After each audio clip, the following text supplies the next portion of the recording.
Hello दोस्तों, मेरे YouTube channel आकर्षित कहानियाँ में आप सभी का स्वागत है। आज हम शीतला माता की एक और ही अद्भुत कहानी लेके आए हैं, जिसे सुनने से आपको बहुत ही अच्छा अनुभूति होगा। तो कहानी सुनने से पहले दोनों हाथ जोड़ के एक बार प्रेम से बोल दीजिए, शीतला मैया की जय। चलिए कहानी शुरू करते हैं।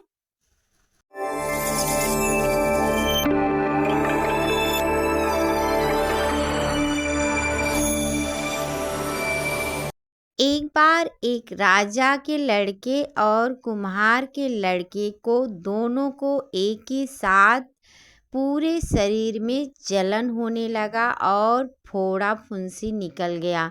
वो बड़े बड़े फोड़े थे, जिसे बहुत ज़्यादा शरीर में जलन होता था और आदमी बहुत ज़्यादा कष्ट उसको मिलने लगता था, क्योंकि एक एक फोड़े बहुत ही अजीब तरह से दिखते थे, जिसे हम लोग कहते हैं चेचक।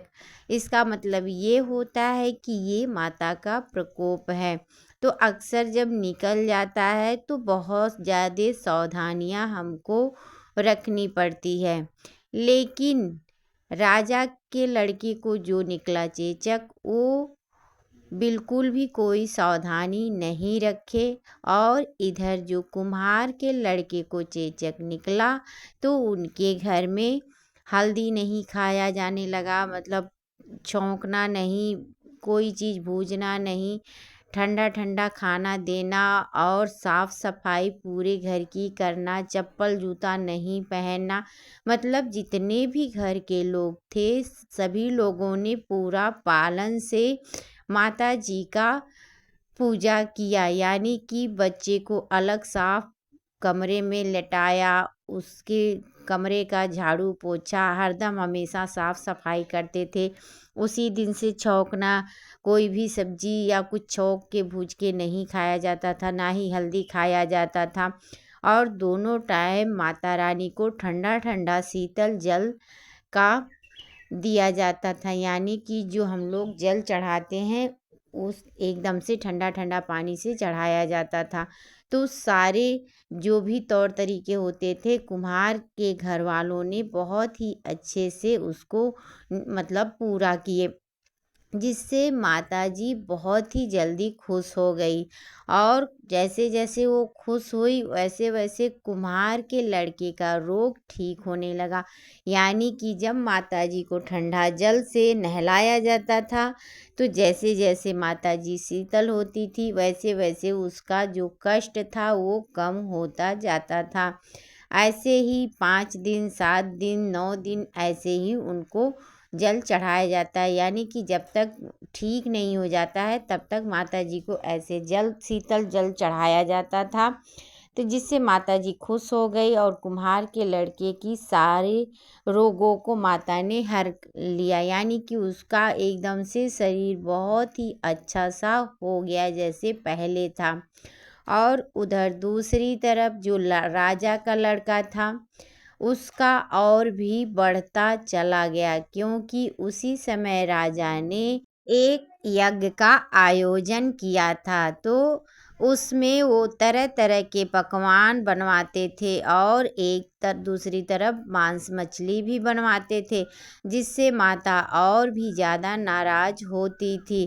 क्योंकि जब तरह तरह के पकवान बनते थे, दोनों टाइम छौंका जाता था, तो उसकी महक उस लड़के के पास जाती थी, जिससे उसका मन बहुत ज़्यादा मचलता था खाने के लिए और वो जिद करने लगता था। तो उसके जिद के आगे सबको हार माननी पड़ती थी, क्योंकि वो राजा का लड़का था, एक ही लड़का था। तो जो भी जिद करता था, राजा सब उसकी जिद को पूरा करते थे और उसे मजबूरी में खाना दे देते थे। यानी कि वो खा लेता था, वही छौंका हुआ भोजन वो खाता था, जिससे उसके फफूले बहुत ज़्यादा बढ़ जाते थे, उसको बहुत कष्ट मिलने लगता था।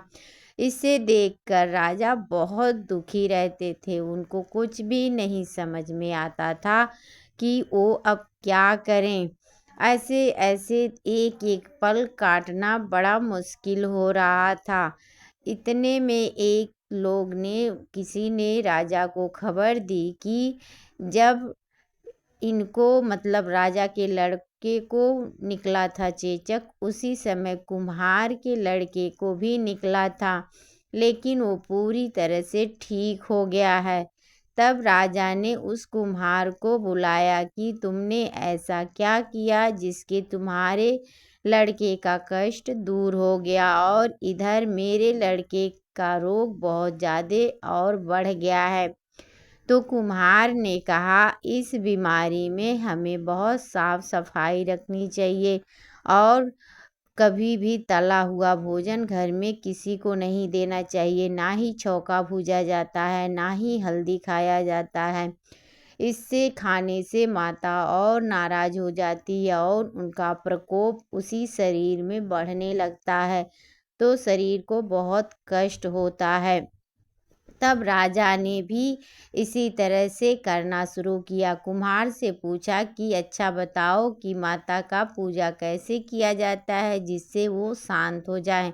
तब कुम्हार ने कहा कि उनको आप शीतल जल दोनों टाइम दीजिए, यानी कि शीतल जल से लोटे में पानी पिलाइए, जिसको हम लोग धार कहते हैं। उसी से माता रानी शीतल होंगी और जब वो शीतल होंगी तो कष्ट भी कम होंगे, यानी कि जो जलन है, फफूले हैं, वो भी धीरे धीरे कम होंगे।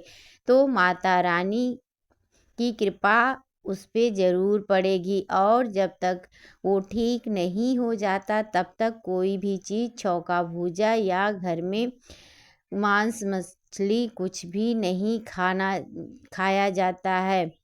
तो राजा ने भी कुम्हार के कहे के अनुसार अच्छे से सारे चीज़ों को मतलब किया और जिससे उनके लड़के की बीमारी धीरे धीरे ठीक होने लगी। वो माता जी को दोनों टाइम शीतल जल चढ़ाते थे और तला भुना सारे चीज़ों को उन्होंने बंद कर दिया था। तो ऐसे धीरे धीरे शीतला माता खुश हो गई और लड़के की बीमारी धीरे धीरे ख़त्म होने लगी। इस तरह से 2 ही 4 दिन में लड़का एकदम से ठीक हो गया। जितने भी फफूले थे, दाने थे, सब खत्म हो गए उनकी कृपा से और वो एकदम से स्वस्थ और चंगा हो गया। तो राजा ने फिर शीतला माता की पूजा की और उनके नाम पे भंडारा किया ताकि सभी लोगों को पता चले कि शीतला माता कैसी है और उनका प्रकोप और उनका दयालुपन कैसा दिखता है।